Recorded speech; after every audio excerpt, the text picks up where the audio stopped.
반갑습니다. 오늘은 전자배치에 대한 강의를 하려고 합니다. 쉽게 생각해서 전자배치는 전자를 차곡차곡 쌓는다라고 생각하면 됩니다. 앞선 강의에서 오비탈의 에너지 준위를 설명했었죠. 에너지 준위가 낮은 오비탈부터, 즉 아래쪽부터 전자를 채워나가기 때문에 이런 표현이 가능한 겁니다. 그러면 오비탈의 에너지 준위는 두 가지 경우가 있다고 했던 게 기억나야 돼요. 수소원자와 수소원자가 아닌, 즉 다전자 원자의 경우입니다. 이때 전자배치는 둘 중에 한 경우만 문제에서 다루어요. 둘 중에 뭘까요? 생각해보면 수소원자는 전자가 하나잖아요. 이걸 배치하는 걸 문제로 낼 수 있을까라는 겁니다. 그냥 1s 오비탈에 전자 하나만 넣으면 끝이니까요. 그쵸? 그래서 우리는 다전자 원자의 오비탈 에너지 준위를 반드시 기억하고 있어야 됩니다. 결국 전자 배치 문제까지 연결되기 때문이죠. 그럼 다전자 원자의 오비탈 에너지 준위에 전자를 채운다라고 생각하고 강의를 시작하겠습니다. 전자배치에는 두 가지 원리와 하나의 규칙이 있어요. 첫 번째, 싸움 원리, 두 번째, 파울리 베타 원리, 세 번째, 훈트 규칙입니다. 하나씩 설명해 볼게요. 첫 번째 싸움 원리는 말 그대로 쌓아간다는 겁니다. 원자가 가장 안정한 상태, 즉 바닥 상태에 있다면 그 원자의 전자는 에너지가 가장 작은 오비탈에서부터 에너지가 큰 오비탈로 차례대로 채워진다는 거예요. 간단하죠? 그러니까 다전자 원자의 경우에는 1s, 2s, 2p, 3s, 3p, 4s 순서로 전자를 채우기만 하면 되는 겁니다. 쉽죠? 주의할 것은 3p 다음이 4s라는 거, 이건 반드시 기억을 해줘야 됩니다. 자, 그런데 말이죠. 만약에 싸움 원리에 어긋나게 전자 배치를 하면 어떻게 되느냐? 즉, 예를 들어서 1s 오비탈 다음에 2s 오비탈까지 채우고 2p가 아니라 3s 또는 3p의 전자를 채울 수 있느냐? 라고 묻는다면 가능합니다. 대신 우리는 이 상태를 들뜬 상태라고 불러요. 자, 기억이 나야 됩니다.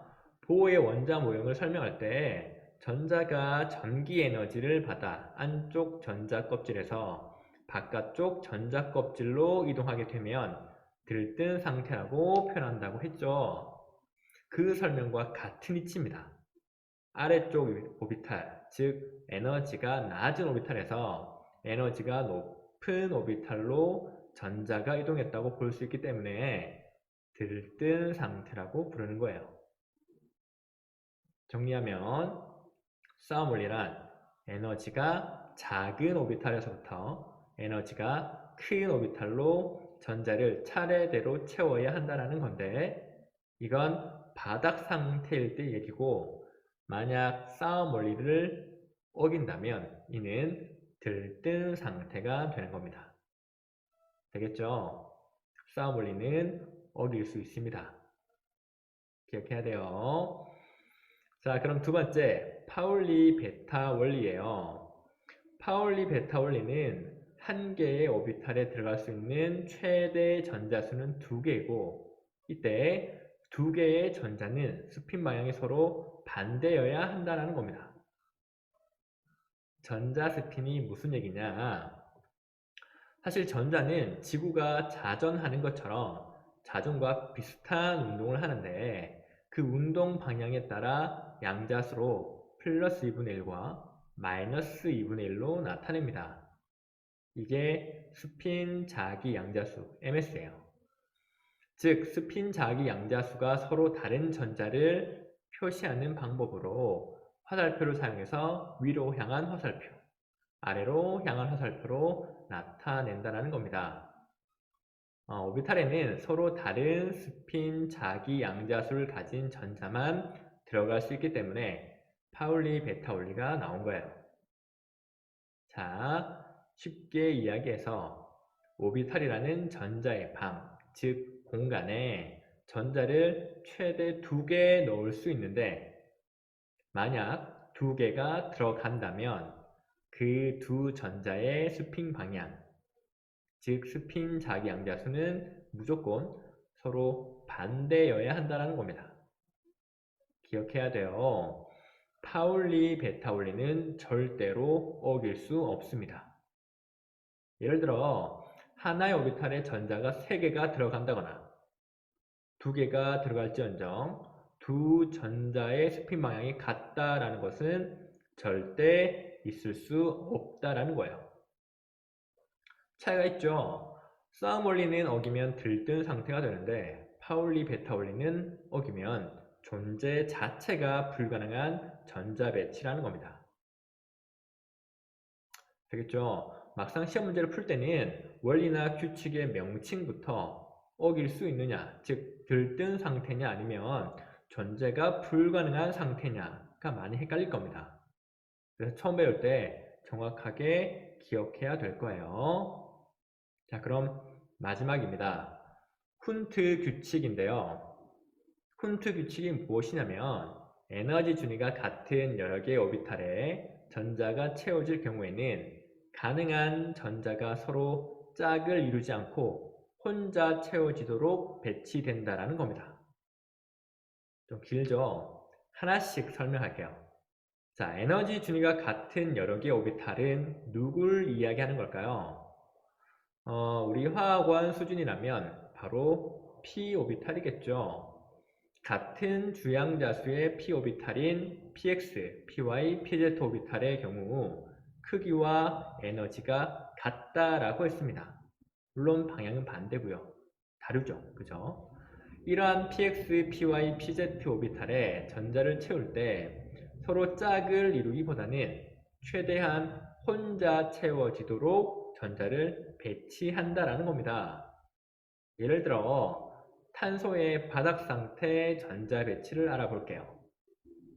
탄소는 원자 번호가 6번이기 때문에 총 전자는 6개입니다. 그럼 에너지가 낮은 오비탈, 즉 1s 오비탈에 전자 2개를 먼저 채우고 스핀 방향은 반대입니다. 그 다음이 2s 오비탈에 전자 2개를 채우게 되겠죠. 이제 2p 오비탈에 남은 전자를 2개 채운다고 할 때 px에 즉 EPX에 2개를 먼저 채우는 것이 아니라 EPX에 하나를 채우고 EPY에 하나를 채운다라는 겁니다. 오비탈에 전자가 최대 2개 들어갈 수 있다곤 하나 에너지가 같은 오비탈이라면 따로 들어가는 것이 훨씬 안정할 거니까요. 같은 오비탈에 전자가 2개 들어가게 되면 전자끼리 서로 반발하기 때문에 불안정하다는 겁니다. 자, 이때 꼭 왼쪽에서 오른쪽으로 순서대로 전자를 채워야 하느냐? 아닙니다. 오해하면 안 돼요. 바닥에서부터 채워나가는 것이지 왼쪽에서부터 채워나가는 것은 아닙니다. 오비탈이 같은 에너지를 가지고 있다면 채우는 순서는 상관없다라는 거예요. 예를 들어 EP 오비탈에 전자를 2개 채우는데 꼭 EPX, EPY가 아니더라도 EPX, EPZ 또는 EPY, EPZ로 전자를 채워도 된다라는 겁니다. 이건 들뜬 상태도 아니에요. 똑같이 바닥 상태인 겁니다. 되겠죠? 그리고 이처럼 오비탈에 채워진 전자가 쌍을 이루지 않는다면 우리는 이를 홀 전자라고 부릅니다. 전자가 홀로 있으니까요. 그래서 탄소의 바닥 상태의 전자 배치에서 홀 전자는 2개인 겁니다. 그럼 훈트의 규칙을 어기고 전자 배치를 한다면 즉 탄소의 전자 배치에서 EPX 오비탈의 전자를 2개 다 채우면 어떻게 되느냐? 자, 그건 들뜬 상태가 됩니다. 따로 전자가 채워져서 홀 전자를 이룰 수 있는데도 불구하고 한 오비탈에 전자가 2개 들어간다는 것은 에너지가 더 큰 상태이기 때문이에요. 전자들끼리 반발을 할 거라서예요. 알겠죠? 불안정한 상태라는 겁니다. 그래서 우리는 이를 들뜬 상태라고 불러요. 즉, 훈트 규칙도 어길 수 있다라는 겁니다. 어기면 들뜬 상태라고 보는 거죠. 그리고 이때는 홀 전자가 몇 개일까요? 그렇죠.